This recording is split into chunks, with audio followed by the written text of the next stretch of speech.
ಪಟ್ಟಣದ ಸರ್ಕಾರಿ ಕೈಗಾರಿಕಾ ತರಬೇತಿ ಸಂಸ್ಥೆಯ ವಾರ್ಷಿಕೋತ್ಸವ ಆರಂಭವು ಪಟ್ಟಣದ ಡಾಕ್ಟರ್ ಬಿಆರ್ ಅಂಬೇಡ್ಕರ್ ಭವನದಲ್ಲಿ ಬಹಳ ಅದ್ದೂರಿಯಾಗಿ ಜರುಗಿತು. ಮೊದಲಿಗೆ ತಮಟೆ, ನಖಾರಿ, ಪೂಜೆ, ಕುಣಿತದೊಡನೆ ಗಣ್ಯರನ್ನು ಸ್ವಾಗತಿಸಿ ಸಮಾರಂಭಕ್ಕೆ ಕರೆತರಲಾಯಿತು. ಕಾರ್ಯಕ್ರಮವನ್ನು ಉದ್ಘಾಟನೆ ಮಾಡಿ ಮಾತನಾಡಿದ ರಾಣಿ ಮದ್ರಾಸ್ ಕಂಪನಿಯ ಸಾಗರ್, ಪ್ರಸ್ತುತ ವಿದ್ಯಮಾನದಲ್ಲಿ ವಿದ್ಯಾರ್ಥಿಯ ಜೀವನ ಅತ್ಯಮೂಲ್ಯ. ಕಲಿಕೆ, ಆಸಕ್ತಿ, ಶ್ರದ್ಧೆ, ಶಿಸ್ತು ಇದ್ದರೆ ವಿದ್ಯಾರ್ಥಿಯ ಜೀವನದಲ್ಲಿ ಯಶಸ್ಸು ಕಾಣಬಹುದು ಎಂದು ತಿಳಿಸಿದರು.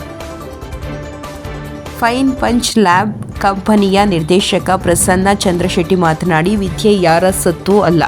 ಮಾಡುವ ಕೆಲಸದಲ್ಲಿ ಸಮಯವನ್ನು ವ್ಯರ್ಥ ಮಾಡಿದರೆ ಶ್ರದ್ಧೆಯಿಂದಲೂ ಪ್ರಾಮಾಣಿಕತೆಯಿಂದಲೂ ಕೊಟ್ಟಂತ ಕೆಲಸವನ್ನು ನಿರ್ವಹಿಸುವುದು ಪ್ರಮುಖವಾಗಿದೆ ಎಂದು ತಿಳಿಸಿದರು. ಇದೇ ಸಂದರ್ಭದಲ್ಲಿ ಪ್ರಾಂಶುಪಾಲೆ ಎಂ ಜಯಶ್ರೀ, ಜಂಟಿ ನಿರ್ದೇಶಕ ಚಂದ್ರಶೇಖರ್, ಆಡಳಿತಾಧಿಕಾರಿ ರಘು, ಸಂಸ್ಥೆಯ ತರಬೇತುದಾರರು ವೆಂಕಟರತ್ನಮ್ಮ, ರಾಜಶೇಖರ್, ರೂಪಾ, ರವಿ ಸೇರಿದಂತೆ ಇತರರು ಇದ್ದರು. ವರದಿ ಗಿರೀಶ್, ಮಂಡ್ಯ.